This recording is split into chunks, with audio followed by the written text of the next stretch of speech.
Welcome to Conversations. I'm your host, Anthony E Thompson II, and today we have a very interesting guest for you today.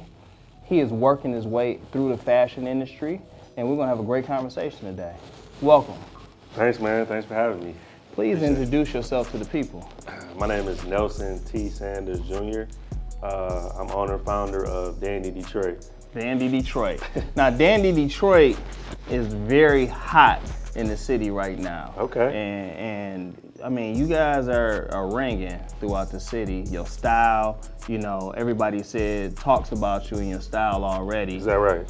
Absolutely. Okay. All right. And it's funny because I was hearing about Dandy Detroit and then I had to pull the two together like, oh my God, Nelson. It kind of pulled together later on through talks when I saw your face, because I saw the image and saw the name.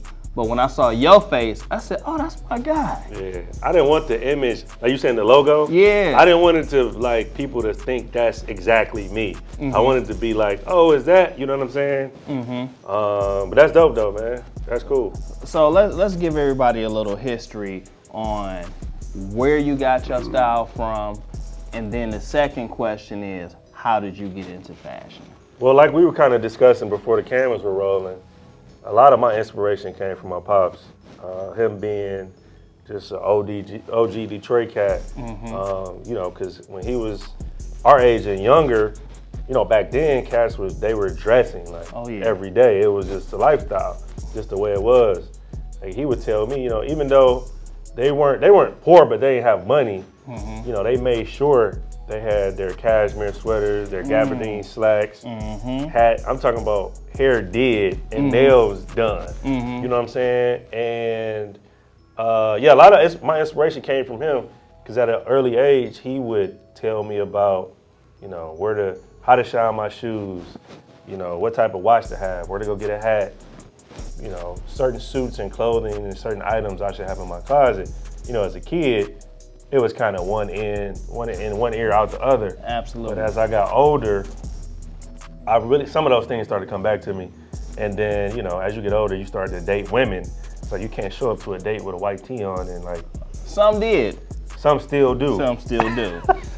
But my thing was I want to bring that way of kind of how Detroit was back till now, you know what I'm saying? That 60s, 70s era. Yeah, because it's now cats see me in a suit, they're like, oh, why are you wearing a suit? It's Tuesday. Because I'm comfortable, I feel good, I look good, you know what I'm saying? Because I had that same historical background as well, because as my father moved up in the corporate world, he also would wear those suits and wear the hats, and it inspired me. A couple times I came to high school, and I would throw on a suit. Yeah. And the girls, like you said, the girls liked it. The guys like, man, what you doing? But the ladies, they liked it because you switched it up. Yeah. For me, still when I was younger, early 20s, I was heavily into athletics. And I thought I was going to continue to go that route. But things kind of changed. And my first job, a little after high school, was in retail. And even still, I wasn't, it was just a job. I was working at somewhere like Express or something like that. But I found myself years later still in retail. But then I started to work at more higher end places. And so my knowledge for fashion and style started to grow, my personal style. And then once you're selling more higher price point items, your knowledge has to grow. If you're selling the 15, 2000. So that's where you learned about fabrics and 100%, yeah. Okay. Yeah, I worked at Somerset Mall for roughly about 10 years. Oh, that's the pinnacle right there. Yeah, man. And the last place I was at was Ralph Lauren. Okay. Which is still my favorite brand. That was my favorite designer. That's where I fell in love with fashion. So we had. And Ralph Lauren goes so much further than the polo. Yep. You know what I'm saying? Absolutely. But anyway, I learned a lot about fabric, style, patterns, and stuff there.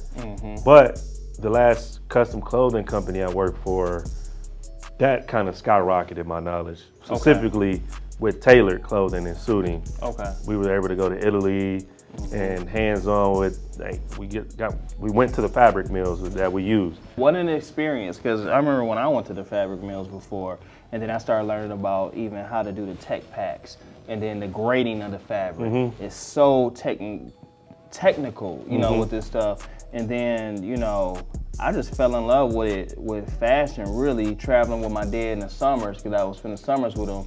And then I went to Ralph Lauren's flagship store in New York. In New York, yeah, the that mansion, set it off for me. Yeah. It set it off for me. It was just like, crazy, yeah. I was like a kid looking through the window. I was just went. I'm with it, yeah. Like Ralph, I love Ralph, man. It's a lifestyle. Like Ralph, you know, it's home goods. They have a lot. It's more than the clothes. It's like how, you know, okay, you put a dope suit on, but it's like, okay, what shoes are you putting in? What socks? What accessories? And he talked about that in his story, about how that was his the Hollywood thing. You know, he was making characters and things of that nature. So talking about that, you know, what is it that for Dandy? Let's come back to Dandy. Like, what is the theme, and what, you know, what is the lifestyle of the brand? Yeah, for me, I would describe Dandy as my personal style. I describe it as Neapolitan, just with Detroit flavor. You know what I'm saying? So my suits that I wear are very soft constructed, unconstructed shoulder, nice fit but soft. Also, there's a lot of like 70s like The vibe. inspiration in. Like today, I'm wearing boots with like a wider lapel, just solid brown suit. And I remember those boots too. I've seen a lot of patent leather boots like that. But still, you know, I'll add my Detroit like old school flavor. Like I'm not wearing this today, but I might have my, you know, Henry the Hatter fedora on, or, you know, funky pocket square. Really for me, being that I have friends that have left Detroit and come back, some friends that have left that work in the fashion industry, and I've been here the whole time, and it's just like Detroit for so long had, as far as fashion, you know, we either got, you know, the sports, like you see cats just wearing Tigers hoodies, or you got, you know, no offense to them, but the uncle at the picnic look, you know. Yeah. The kind of, you know, and I respect that, you know, because I get inspiration from the loud lime green. But I just want to take things that and elevate it. You know what I'm saying? Yeah. So my whole thing with Dandy is like taking my Detroit inspiration with stuff I've learned in Italy and just from being in the industry, and that's the Dandy. You know what I'm saying? Yeah. So how my version? How like a guy like yourself, I don't want to say you were kind of drawn to fashion and kind of guided, because like look at it from starting from your dad to going into working in retail to working for high-end retail and to going into developing your own brand. Like today, like, do you feel it's easier for the youth to get into it from when you started, or do you think it's more difficult? Like, what are your thoughts on I think in general, I think not specifically suiting, but now I feel like the younger kids, it's cooler to be free and artistic and be yourself.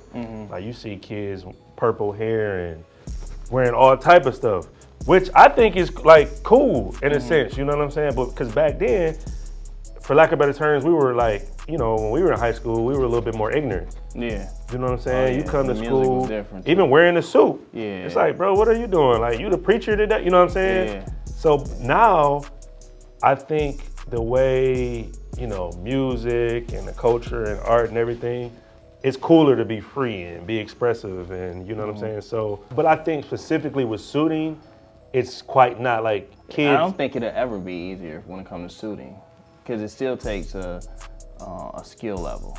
It does. Yeah. And when I was younger, I thought guys that wear suits was kind of like whack. Like, it's okay, anybody can put a suit on. But now that I know it's so much more to it. Yeah. It's like how it fits. It's like I meet people, not trying to talk down, but like, luckily I was in a position where I was taught like, okay, I know my neck size, my waist, my chest, sleep.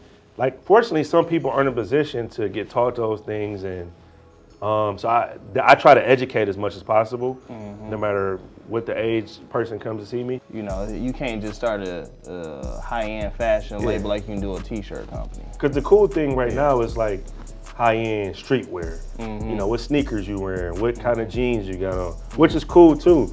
But suiting, I guess specifically here in Detroit, for the youth, I don't think they're excited about wearing suits. Not yet, at least. Yeah.